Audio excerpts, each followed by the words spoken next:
A message from Virginia's Department of Health. If you're like most people, you're ready for things to get back to normal. But the COVID-19 virus is changing, and new variants are in our communities. So if you're not fully vaccinated, don't let your guard down. Continue to wear a layered mask and stay 6 feet from others. Find your free COVID-19 vaccine today. Learn more at vdh.virginia.gov or 877-829-4682.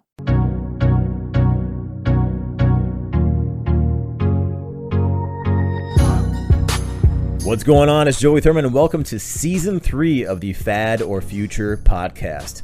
Yeah, I made it 3 seasons. What's different about this season? Well, yes, I'm still bringing you the world's top experts in fitness, nutrition, mental health, and more, but I'm also talking about my own personal struggles. I get deeper this season because we can all use a little bit of relatability. So I hope you stick with me, you enjoy this season, and thank you for being here. And as always, you get to decide, is it a fad or is it a future? Because after all, we don't want to be fatties. F-A-D-D-Y. Hashtag don't be a fatty. Do you need to change your algorithm?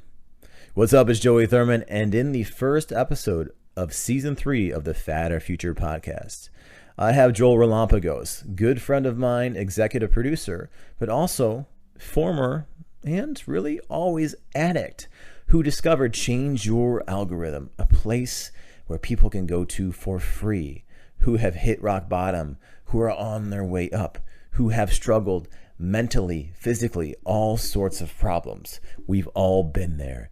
And if you've heard some of my podcasts, I have been there too. He's such a good friend of mine, and we really get deep in this episode of things that you can actually do to change your algorithm today, right now. Tangible, deliverable information that you can use to change your life and, yes, your algorithm. Stay tuned with this conversation with my good friend Joel. And remember, don't be a fatty, F-A-D-D-Y. Be a part of the future. I truly hope this episode helps you and someone you love. Please share, review, and let people know that they can too change their algorithm. Enjoy. Joel, buddy, it's nice to see your face. I miss your musk, but Zoom is what we're going to have to do right now. Yeah. Yeah.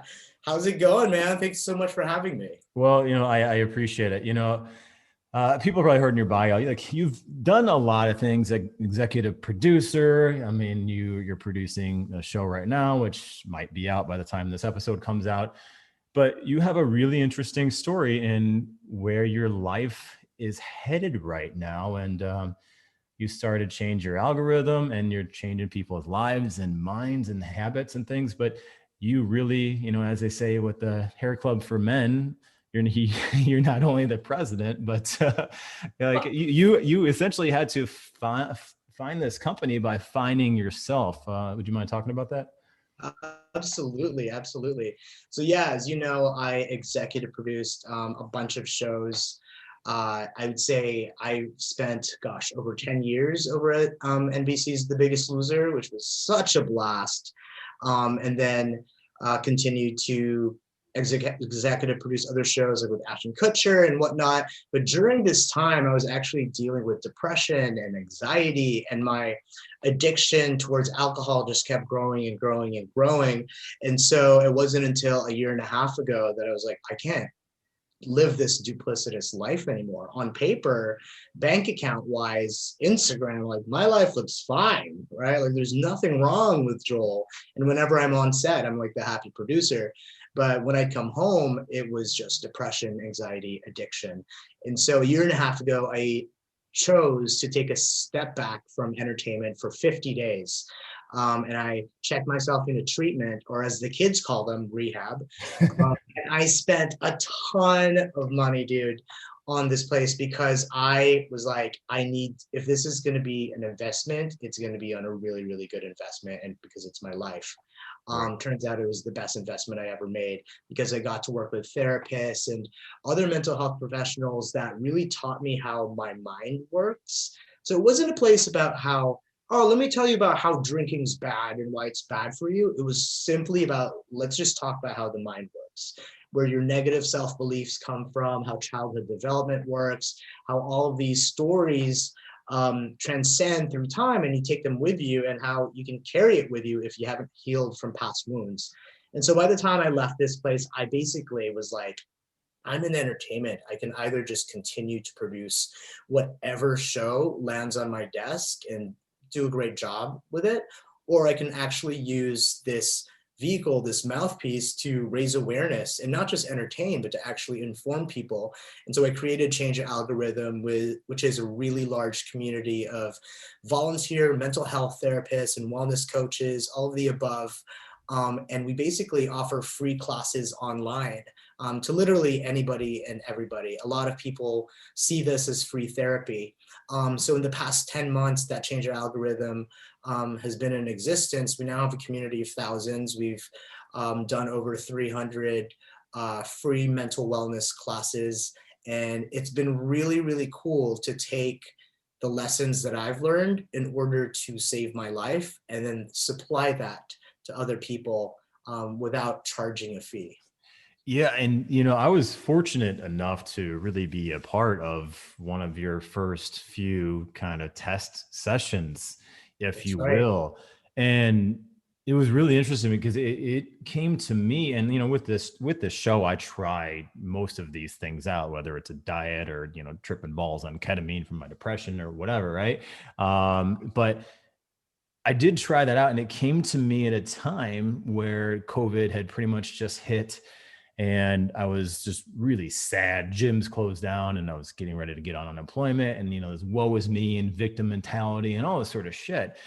And it was really nice to see. Honestly, I don't think I wanted to do the first one because I knew that it was kind of a FaceTime type thing, or you send a Yeah. Zoom link, and I would see all these other people like, well, are people going to judge me? Or are they going to think like something different? Because most time when you're seeing a therapist is generally one-on-one, right? Right. So I didn't know what to expect, but I think that was one of the things that got me out of my funk. And as we talked about in that pre-interview, kind of the silver lining and things where I could look at stuff like, hey, I'm home now, and I get to see my dad or my son run down the hallway and say, Baba's home. And like, normally I'm not, like, I'd be at the gym or I'd be working. And so a lot of these things and the classes that I went to for Change Your Algorithm, it was really beneficial. And I just want to say thank you for that. I appreciate it. And you've been a good friend, even though we've only met in person a couple of times, which is wild in and of Wild. itself. Really, really strange. So anybody listening, Joel and I, my book came out, and I sent him a book. He had contacted me, and then we met like 2 or 3 years later. It was really interesting. Yeah. Now, you talk about social media and people seeing that, like, you've got this big executive producer job, and then you're turning to alcohol, but people don't see that, and they think that your life is perfect. How did you balance both of those? I mean, you're kind of living a dual lifestyle. Yeah, and truthfully, I didn't balance it. Work was my other addiction. Like, work was my escape, and I was dealing with a sense of unworthiness, and I always saw my job as validation and exterior happiness, and people are always going to be going to you. So it felt like this fix, if you will, and I was very focused on making sure that I created great shows, which I feel like I did, and running a good team, which I feel like I did. But when I would come home, it was like, boom, now I have to face the mirror, and so there's really no question why I was able to become an executive producer at such a young age, because I was just addicted to just like goals and success and all of that stuff. So truthfully, I didn't balance it. And through time, like they say, wherever you go, there you are. Those thoughts just grew bigger and bigger and made my addiction to alcohol increase even more. So was there an aha moment or a final straw where you're like, okay, I need to get this under control? Yeah, absolutely. And it was so meaningful. And I hope that people really resonate with this so that they can apply it to others as well. But it took a friend of mine to go, Joel, you have a drinking problem. And for me, I thought I was hiding this pretty well. right? Because when I go socialize, I would have drinks and whatnot, but then I'd go home and drink even more type of thing. And so this person totally called me out. And that's when it just hit me. I was like, my gosh, this is affecting, this relationship. How much more relationships is this affecting? But other people are probably just too timid to come up to me and bring it up. And literally like that day, I made the decision to ask for help. I called my dad the next day, who luckily was with all my sisters. They had no idea. My dad looked into treatment centers. He found like 3 amazing ones, and then he was like, here, choose one. So it's really amazing when you are provided help and you ask for it, because then the cavalry come to you and they're like, we're here to help. And that's when you actually realize who loves you unconditionally. Yeah. I mean, I think that's great, but a lot of people don't have that. I think some people, you might go to your parents and they might say, oh, you're fine. It's not that big of a deal. You're a producer, you're in Hollywood. This is like, it's your wink. Like people often, they just kind of write that off.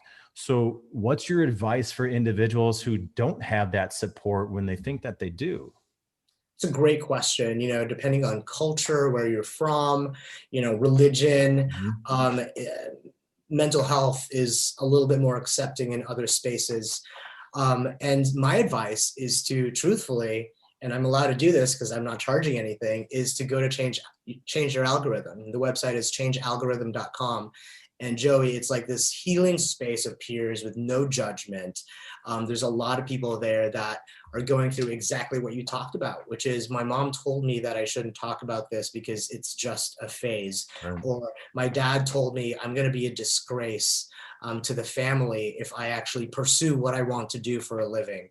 And so there's a lot of guilt, shame, and judgment out in the world. And unfortunately, that also exists in our households and within our families. And so that's really what Change Your Algorithm is to be a family outside of your actual family, because vulnerability to me beats Wi-Fi in terms of connection. I feel like vulnerability is the one thing that can make us connected. I can go on and on about things I've succeeded on. Right. It's just going to make people back away, and it's going to make them feel like crap, and they're going to start comparing themselves to me and how blah, blah, blah, blah, blah. Right. But when you're vulnerable, like what you did when you joined that class, you go, oh, I'm actually not alone. We're so good at living in a world of trying to be perfect, trying to look perfect, trying to sound perfect. But then all of a sudden, when you actually talk about your scars, people will start to show you theirs, versus trying to prove to others that you don't have any. Yeah. And Wi-Fi is spotty, dude. So like, we don't always have that connection. And that's a really good point. I was on somebody else's podcast the other day, and she's like, I think you just want to be more positive. And, sometimes I hear you just being like self-deprecating. I said, but what's wrong with that? Right. Right. I think it's okay, because people will see, the smoke and mirrors and the perception that we want them to see. But it's the times where like, hey, I don't feel like working out. I didn't want to get out of bed today. I don't know. Like I've got all these things. I've got all this money, this house, this whatever. I don't have money. But, and then people are like, oh, wow. Like they are like me, whether it's you're a producer of a show or you're an actor or actress. I mean, I've dealt with celebrities and they're all messed up, and sometimes even more than we are, because right. They're always in this spotlight. So maybe they don't feel as well, like that they can open up as much, or they're going to be, shamed. That's right. If you will. Yeah. So where do you go from there? I mean, Change Your Algorithm helps, but like, what are those first steps that you can really take? Well, first of all, I want to commend you in what you're doing, because you're literally in the industry that could potentially intimidate others, because you'll have the body where people go, oh, he's perfect. Like, gosh, it'll take me so many years to have that body. But what you're doing is you're humanizing yourself, and you're speaking from your authenticity. which immediately makes people feel like, okay, I can relate to this guy.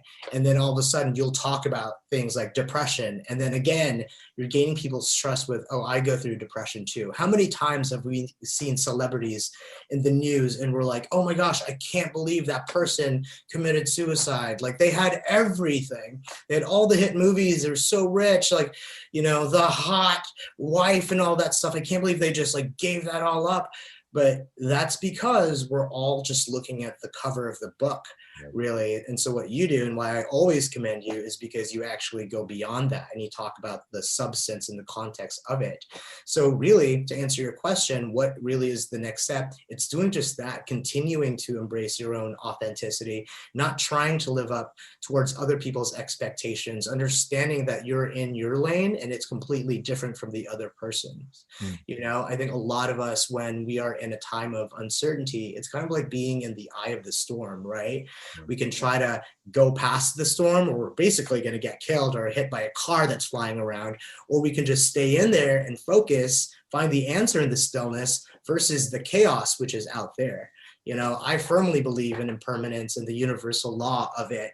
And what impermanence teaches me is that the only thing permanent in this life is change. And as soon as we embrace change and that it's a part of life, then great. So whenever I'm going through a bad day, I go, this is impermanent. It doesn't mean a bad day doesn't mean a bad life. But when I'm going through something amazing, I go, I'm going to cherish this. I'm so grateful for this while I have this in my life, and that's the beauty of impermanence. It works for both the negative and the positive. Wow. So how would you, if I've got my 3-year-old son here, how would you explain to him what addiction or depression is? Wow, that's a really, really good question. So basically, I would say that addiction or depression is when you want to do something that is not good for you. And so I don't know if there is, I don't know what toy or whatnot, but basically you're just like used to this toy, which is no longer functioning for you, right? It doesn't do the things that it used to do for you in the beginning, but you're still hanging on to it. And so I would show all of these other toys that are actually nice and they make you laugh. And it's still, it's a lot more colorful versus this thing that you still hang on to, which doesn't serve you. That's good. Nice. I bet you've never been asked that, huh? I've never been asked that.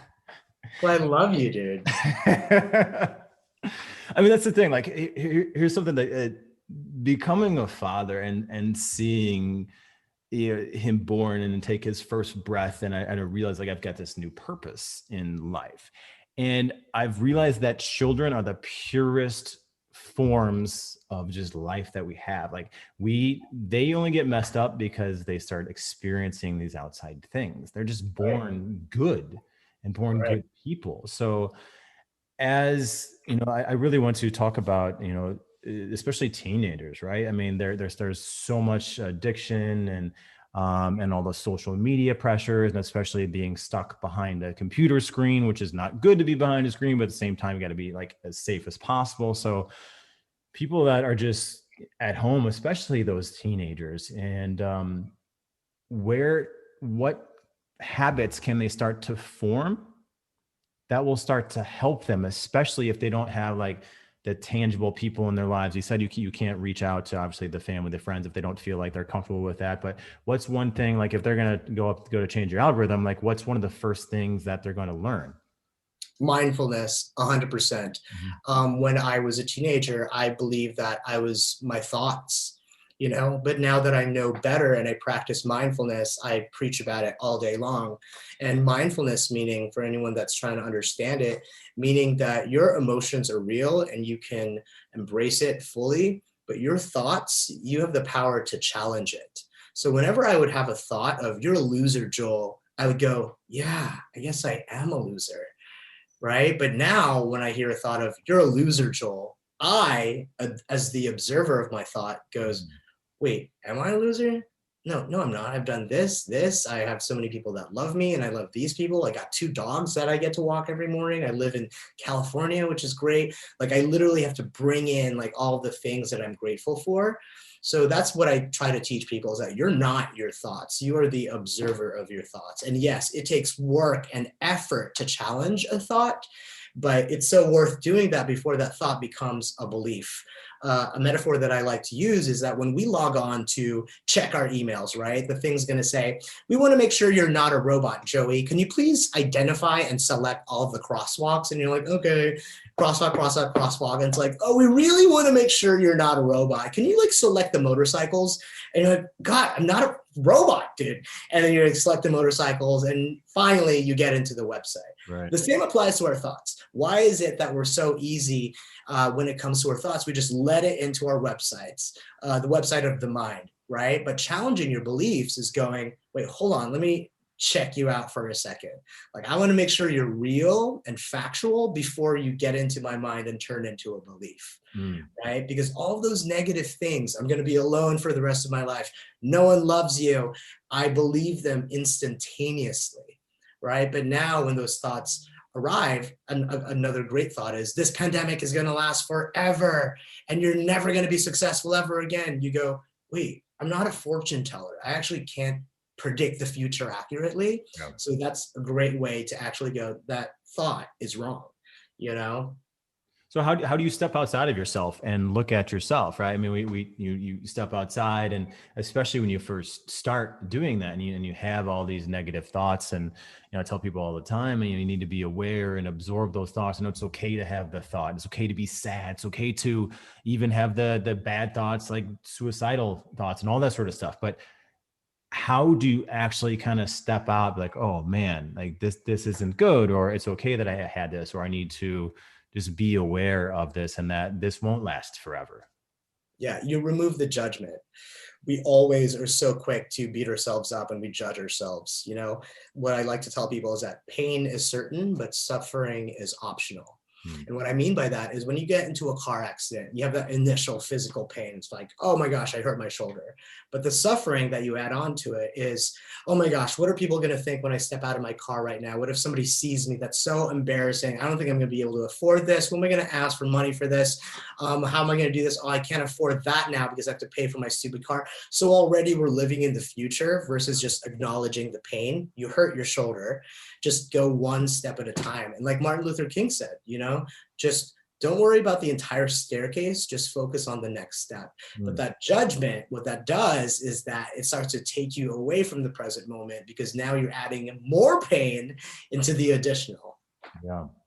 So what were when you kind of checked yourself in and you started just, speaking and working with all these professionals, what were some of the things that helped you right away? So we got mindfulness. Was there anything, some sort of breathing or meditation? Is there anything new that you tried that you were resistant to for a long time? Because we're always resistant to these things that we don't know, and we try to read or learn a new subject or new language, and our brain is just saying, oh, this is too hard, right?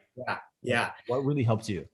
So first of all, back to resistance. When I first came in there, I was resistant from the get-go because, dude, I felt like I was a contestant on one of my own shows. I literally was like, I'm the LA producer. Am I being punked right now? There's people like smoking from like Kansas, and I'm like, what is going on?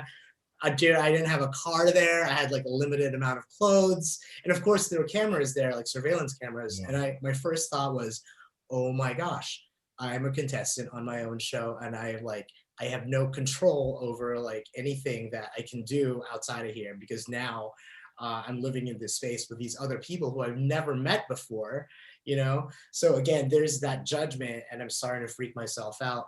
But the things that I was learning that I apply to my day-to-day life and I teach about along with the therapist and change the algorithm is mindfulness, finding forgiveness. Meaning finding forgiveness for people that have hurt you, or finding forgiveness for yourself if you've ever disappointed yourself, setting boundaries, especially for people that tend to be people pleasers, and you're just exuding all of this energy just to make sure that everybody else in the world is happy. But then you come home and you're drained because you have no energy for yourself. Self-love, which is a huge thing, and that ties into self-worth and self-esteem, and how you're the only person that can actually define your self-worth. Gratitude is another big one, being able to count your blessings versus your problems. What we do a lot is we filter out the positive. Like, you and I can get 99 questions right on a test, but then when we look at that one thing that we did wrong, we're like, oh, I would have gotten 100 if I just got that right. This would have been 100. But it's like, dude, you got 99 questions. That's where we're different. I'd be like, hey, I got an A, man. It's totally yeah. I would have been like, damn it. And so and what a yes, nerd. we did breathing exercises, but a lot of it was mind, body, and spirit. Yeah. I got into meditation a whole lot more. I worked out every single day. And then in terms of the mind, it was really understanding how it works, because for 30 plus years of my life, I had this, I don't want to say piece of IKEA furniture, right? But the instructions were in a totally different language. So I'm like, I don't know where the leg goes and the screws, how many screws. But now I learned how to read the language of that manual. And I'm like, oh, got it. Now I know how to put this together. Now I know how to use this. Yeah. So, well, IKEA furniture, I just had my wife put it together because she's good at that. So that's good. That's good. You said something about saying no. How do you learn to say no? Because I think that's a hard thing to do.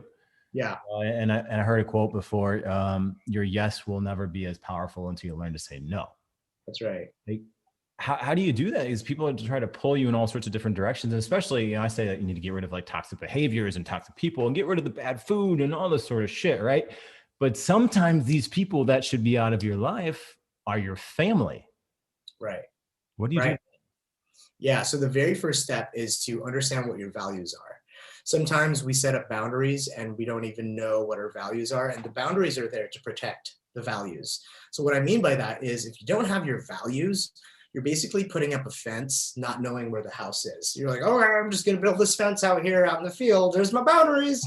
But your values is the house that you literally, live in your mind. And your values can be your kid, your wife whom you love, your integrity, your authenticity, your love for fitness, your love to help other people. And as soon as other people start to overstep those boundaries, you're like, whoa, hold on here. Like this is actually going to go against my values, And sadly, there are people that we're very close to. It could be a parent, it could be a sibling, that are going to try and test us and overstep our boundaries.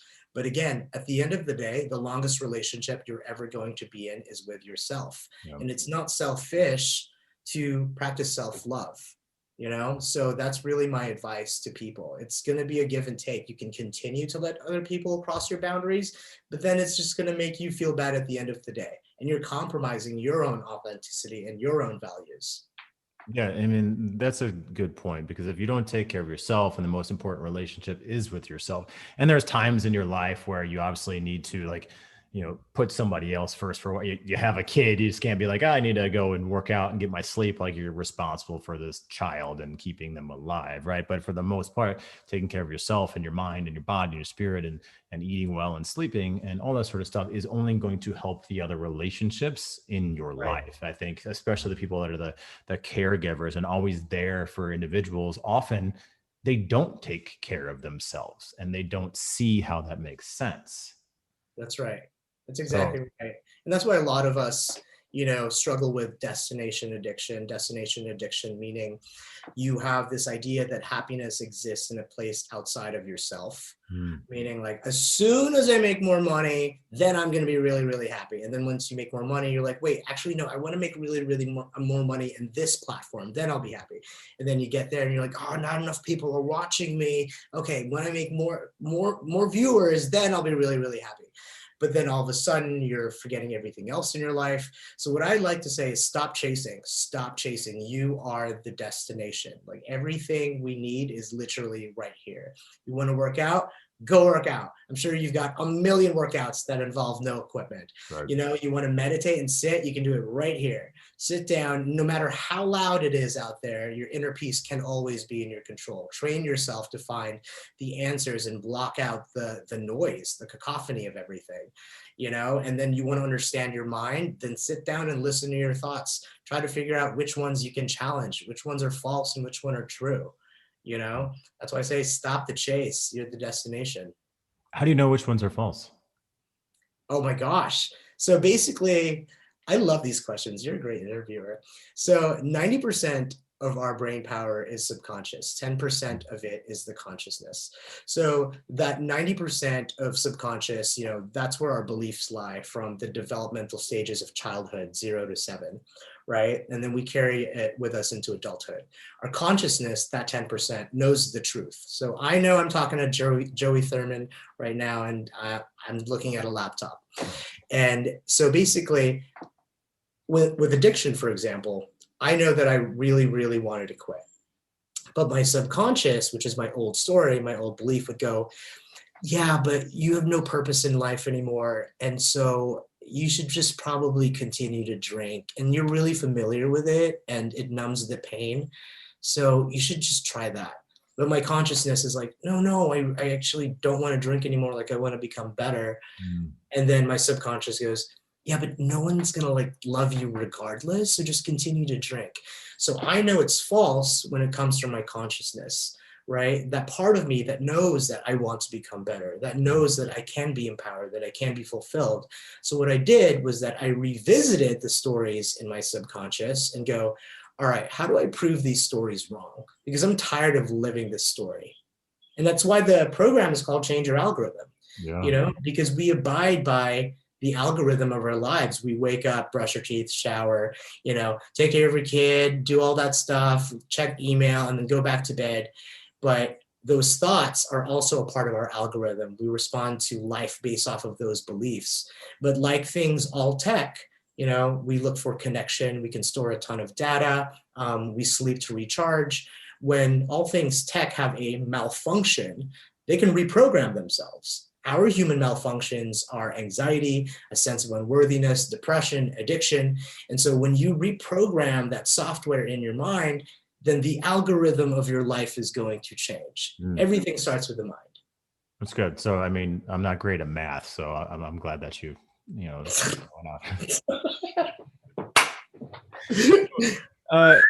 so kind of your content, right? It's good. We can go serious and then just we'll come back around here. We just made a turn. We're coming back. Something about math.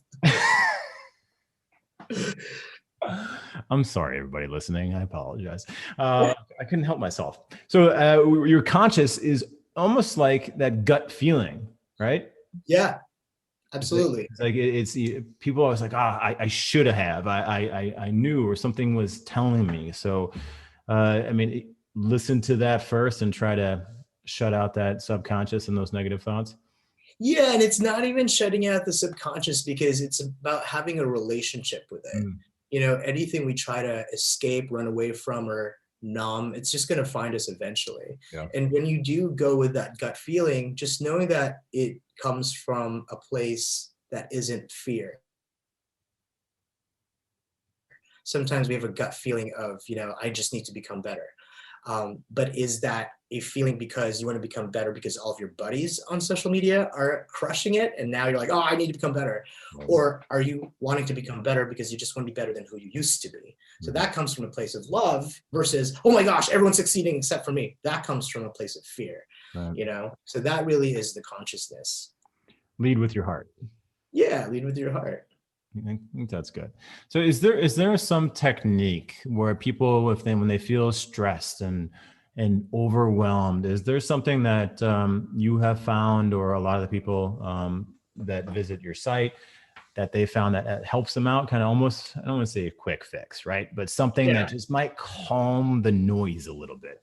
Yeah. So depression is worries about the past, and then anxiety is this fear of the future that hasn't happened. And so the key is to be present. And so one tip that I like to give people is to bring yourself back to the present versus freaking out about the future or being really sad about the past. And so the tip is basically coming back to your senses. And that is knowing, spotting out what are 5 things you can see, 4 things that you can touch, 3 things that you can hear, 2 things that you can smell, and then 1 thing that you can taste. So again, yeah. So when I'm like, oh my gosh, I'm freaking out right now, everything's falling apart, the pandemic's gonna last forever, I'm never gonna find a job, blah, blah, blah, blah, and your mind's like, so that's when you go, okay, let me slow it down a little bit. Let me spot 5 things I can see, 4 things I can touch, 3 things I can hear, 2 things I can smell, and 1 thing I can taste. So what that does is you're basically giving your mind this little game to play called How to Be Present. And then you start to go, okay, now you're like in this present moment and you're pulling yourself out of those scary thoughts. And then once you're in the present moment, you just literally take it 1 problem at a time. Again, just focus on the next step. Don't look at the entire staircase. Right? Because we're so worried about step 79 when we haven't even gone through 1 through 78 yet, and step 1 is in the present moment. Another thing is to do box breathing, which is basically, holding, doing an inhale for 4 seconds, holding it for 4 seconds, exhaling for 4 seconds, and then holding it again for 4 seconds, and just picturing a box. So it's like inhale for 4 seconds, hold it for 4 seconds, exhale for 4 seconds, hold it for 4 seconds. So again, it's a mental game because you're counting in your mind and you're bringing yourself back to the present, and the breath is always present. So that probably takes you from that like sympathetic fight or flight state, running from a tiger or a lion. I don't think we do that anymore, to that parasympathetic, like rest, digest. I do something called 5-finger breathing. So it adds that sensory aspect to it. So you can take that deep breath in, hold, and you keep tracing up and down your fingers, and it's actually like very calming. And it's like, how often do you actually like touch your own hand, like in the like the inside of your fingers? And that's a very sensitive area. So I think that's really good. So where do you hope this, since this is Fat or Future, right? Where do you hope the future of mental health is heading? I hope that the future of mental health heads into mainstream media. As I mentioned, my goal is to break the mental health stigma. And I know that the only way to break a stigma is to normalize it and to actually put it in mainstream media. And luckily I work in television as an executive producer. So my goal is to start to incorporate things that are all mind, body, and spirit related, all things mental health related in my future projects.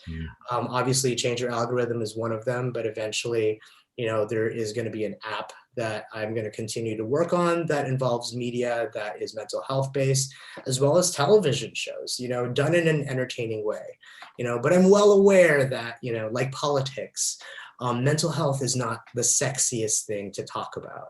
And so my opportunity is to figure out a way how to actually make it captivating and invoking for others to watch and learn about. Wow. I know that you're going to succeed. I have faith in you. I've had lengthy conversations, with you. And I really am proud of where you are now and where you were before. I mean, I see a change in you. Luckily, I met you kind of right as you were on the upswing of things, and I never saw the downswing, but I would have never known there was a downswing if you wouldn't have been open and honest with yourself and everybody else. And I appreciate that. That's right. Thank you, brother. Well, I appreciate you, dude. Always. Well, I appreciate you coming on. Like I said, I wanted to keep this because as people with some, me speaking, I have my own, mental health issues and depression. I have a short attention span. So we're going to keep this episode less than an hour. Boom. See how I did that? That was nice. Everybody, you're welcome. I'm Joey Thurman. This was another episode of the Fat or Future podcast. Remember, don't be a fatty, FADDY, and make sure to check out Change Your Algorithm. What's that website again, Joel? ChangeAlgorithm.com. ChangeAlgorithm.com. All these things will be in the show notes.